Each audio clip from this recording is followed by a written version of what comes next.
ಎಲ್ಲ ಬಂದ್ರೆ ಎಸ್ಟಿ ಮಾಡೋದಕ್ಕೆ ಕೊಡಲೇಬೇಕಾದ್ಬಿಟ್ಟು ಎಲ್ಲ ಬೆಂಬಲ ಹೋಗಿ 5 ಹಿಂದೆ ಅಂದ್ಬಿಟ್ಟು ಅವರು ಈ ಸರ್ಕಾರಕ್ಕೆ ಮನವಿ ಮಾಡ್ಕೊಂಡು ನಾನು ಕೆ ಬಿ ಸ್ವಾಮಿ ಅಂತ ಮಾಜಿ ಜಿಲ್ಲಾ ಪಂಚಾಯತ್ ಸದಸ್ಯರು ಮೈಸೂರು ಉಪ್ಪಾರ್ ಮುಖಂಡರು.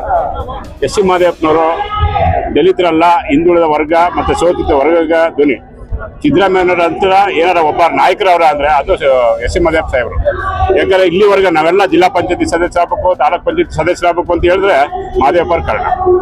ಎಸ್ ಸಿ ಆಗ್ಬೋದು, ಎಸ್ ಟಿ ಆಗ್ಬೋದು, ಓವಿಗಳಿಗಾಗ್ಬೋದು, ಇಡೀ ದಲಿತರ ಹಿಂದುಳಿದವರ್ಗ ಸಿದ್ದರಾಮಯ್ಯ ನಂತರ ಯಾವ್ದಾರ ದೊಡ್ಡ ನಾಯಕ ಅವರ ಅಂದ್ರೆ ಅದು ಎಸ್ ಸಿ ಮಾದೇವಪ್ಪ ಸಾಹೇಬರು. ಆದ್ರಿಂದ ಈ ಸರಿ ಅವ್ರಿಗೆ ಸಚಿವ ತರ ಮೊದಲೇ ಹಂತದಲ್ಲಿ ಕೊಡ್ಬೇಕಾಯ್ತು. ಇದು ಅವ್ರು ಮಾಡಿದ ಅಪಮಾನ. ಮತ್ತೆ ಕಾಂಗ್ರೆಸ್ಗೆ ತುಂಬಾ ದೊಡ್ಡ ಪೆಟ್ಟು ಇದು. ದಯವಿಟ್ಟು ನಮ್ಮ ವರಿಷ್ಠಗಳಲ್ಲಿ ಹೇಳ್ಕೊಳ್ಳೋದಿಷ್ಟೇ, ಮುಂದಿನ ದಿನಗಳಲ್ಲಿ ಅವ್ರಿಗೆ ಒಳ್ಳೆ ಕ್ಯಾಬಿನೆಟ್ ಕೊಟ್ಟು ಒಳ್ಳೆ ಸ್ಥಾನ ಕೊಟ್ರೆ ಕಾಂಗ್ರೆಸ್ ಉಳಿತದ, ಹಿಂದುಳಿದ ದಲಿತರು ಉಳಿತಿದ್ದಾರೆ. ಇಲ್ಲಾಂದ್ರೆ ತುಂಬಾ ಅಗೋಗತಿಗೆ ಹೋಯ್ತು ಕಾಂಗ್ರೆಸ್ ಅಂತ ನಾನು ಈ ಮೂಲಕ ಹೇಳಕ್. ನಾನು ಮೂಡಳ್ಳಿ ಗ್ರಾಮಸ್ಥ, ಮತ್ತೆ ನಾನು ವರ್ಣ ಕ್ಷೇತ್ರ ಮೂಡಳ್ಳಿಯಿಂದ ನಂಜನಸ್ವಾಮಿ ಸರ್ ಮಾತಾಡ್ತಾರೆ.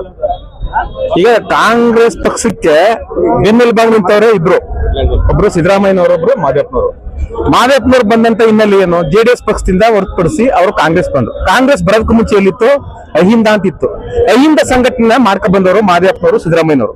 ಆವಾಗ ಜನಕ್ಕ ಒಂದು ಜಾಗೃತಿ ಮೂಡ್ತು, ಈ ಪಕ್ಷನ ತರಬೇಕು ಮಾಡ್ಬೇಕು ಅಂತ. ಅವ್ರು 2006 ಸಿದ್ದರಾಮಯ್ಯನವರು ಕಾಂಗ್ರೆಸ್ ಸೇರ್ಪಡೆಯಾದ್ರು.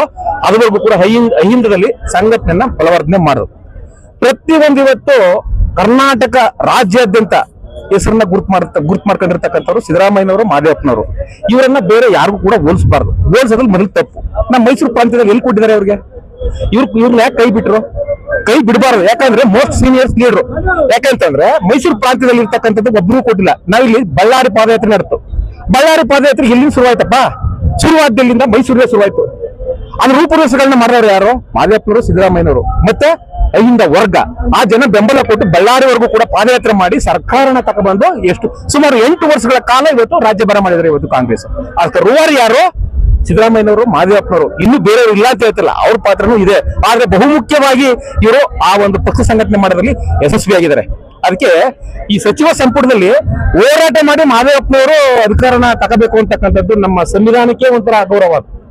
ಇದು ಹೋರಾಟ ಮಾಡಿ ಅವ್ರಿಗೆ ಅಧಿಕಾರ ಕೊಡಿ ಅಂತ ನಾವು ವಾದ ಮಾಡ್ತಾ ಇಲ್ಲ. ಹೋರಾಟ ಏನಕ್ಕೆ ಬೇಕು? ಅವರು ಈಗ ದಲಿತರಲ್ಲಿ ಒಬ್ಬ ಪ್ರಮುಖವಾದಂತ ನಾಯಕ ಬೇಕು. ಅದ್ರ ಬೇಡವಾ? ಈ ಸಮಾಜಕ್ಕೆ ಬೇಡವಾ? ಈ ಶೋಷಿತ ವರ್ಗಕ್ಕೆ ಬೇಡವಾ? ಇದು ಪ್ರಶ್ನೆ ಅಷ್ಟೇ. ಇವತ್ತು ಅಧಿಕಾರ 2 ವರ್ಷ ಇರ್ಬೋದು, 1 ವರ್ಷ ಇರ್ಬೋದು, ಅದ್ರ ಬಗ್ಗೆ ಚಿಂತನೆ ಮಾಡ್ತಾ ಇಲ್ಲ. ಒಬ್ಬ ನಾಯಕನ, ಪ್ರಮುಖವಾದಂತ ನಾಯಕನ ಬಲುಪೋಷ ಮಾಡ್ತಾ ಇದಾರಲ್ಲ, ಪರಿಗಣಿಸಿ. ಯಾಕಂದ್ರೆ ಈಗ ಮಕ್ಕಳು ಬೆಳಿಬೇಕು ಅಂತಂದ್ರೆ ಇವ್ರು ಗೈಡ್ಲೈನ್ಸ್ ಕೊಟ್ರೆ ಮುಂದೆ ಹೇಳ್ಕೊಳ್ಳೋದು. ಎಷ್ಟು ಜನ ಬಲಿಪೋಷ ಆಗಿಲ್ಲ ಇವತ್ತು ಕಾಂಗ್ರೆಸ್ ಪಕ್ಷದಲ್ಲಿ? ಹೆಸರುಗಳನ್ನ ಹೇಳಕ್ಕೆ ನಾವು ಇಷ್ಟಪಡಕ್ ಹೋಗೋದಿಲ್ಲ. ಅದನ್ನ ಆತರ ಮಾಡ್ಬೇಡಿ. ಇವ್ರು ಏನಾದ್ರು ಶೋಷಿತ, ಇವ್ರಿಗೆ ಅನ್ಯಾಯ ಆದಾಗ ಬೇರೆಯವರು ಮೇಲ್ ಬರ್ಬೇಕಾದ್ರೆ ತುಂಬಾ ಕಷ್ಟ ಇದೆ. ನನ್ನ ಹೆಸರು ನಂಜನಸ್ವಾಮಿ ಅಂತ, ವರ್ಣ ಕ್ಷೇತ್ರ, ಮೂಡಳ್ಳಿ. ಕೆಂಪಣ್ಣ, ಕಾಂಗ್ರೆಸ್ ಮುಖಂಡರು. ಶೋಷಿತ ವರ್ಗದ ಧ್ವನಿಯಾದಂತಹ ಸನ್ಮಾನ್ಯ ಶ್ರೀ ಎಸ್ ಸಿ ಮಾದೇವಪ್ಪನವ್ರನ್ನ ಕಾಂಗ್ರೆಸ್ ಪಕ್ಷದ ಹೈಕಮಾಂಡ್ನವರು ಯಾವುದೇ ಕಾರಣಕ್ಕೂ ಅವರ ಧ್ವನಿಯನ್ನ ದಮನ ಮಾಡಕ್ ಹೋಗಬಾರ್ದು ಅನ್ನೋದು ನಮ್ಮ ಒತ್ತಾಯ. ಅವರು ಶೋಷಿತ ವರ್ಗದ ಧ್ವನಿಯಾಗಿ ಸನ್ಮಾನ್ಯ ಶ್ರೀ ಸಿದ್ದರಾಮಯ್ಯನವರ ಜೊತೆಯಲ್ಲಿ ಆ ವರ್ಗದಕ್ಕೆ ನ್ಯಾಯ ಕೊಡಿಸಿ, ಕೊಟ್ಟಂತ ಖಾತೆಗಳನ್ನ ನಿಭಾಯಿಸಿ, ಆ ಖಾತೆಗೆ ಒಂದು ಬಲಿಷ್ಠವಾದ ಒತ್ತಾಸೆಯಾಗಿ ಸಾರ್ವಜನಿಕರಿಗೆ ಅನುಕೂಲ ಮಾಡಿಕೊಟ್ಟಂತಹ ಮಾದೇವಪ್ಪ ಅವರು ಲೋಕೋಪಯೋಗಿ ಇರ್ಬೋದು, ಆರೋಗ್ಯ ಇರ್ಬೋದು, ಸಮಾಜ ಕಲ್ಯಾಣ ಇರ್ಬೋದು, ಹಲವಾರು ಖಾತೆಗಳನ್ನ ನಿಭಾಯಿಸಿದಂತ ಮಾದೇವಪ್ಪ ಸಾಹೇಬ್ರನ್ನ ಯಾವುದೇ ಕಾರಣಕ್ಕೂ ಕಾಂಗ್ರೆಸ್ ಪಕ್ಷದ ಹೈಕಮಾಂಡ್ನವರು ಮುಂದಿನ ಸಚಿವ ಸಂಪುಟದಲ್ಲಿ ಅವ್ರಿಗೆ ಉನ್ನತ ಸ್ಥಾನವನ್ನು ಕೊಟ್ಟು ಅವ್ರಿಗೆ ಅವಕಾಶ ಮಾಡಿಕೊಡ್ಬೇಕು.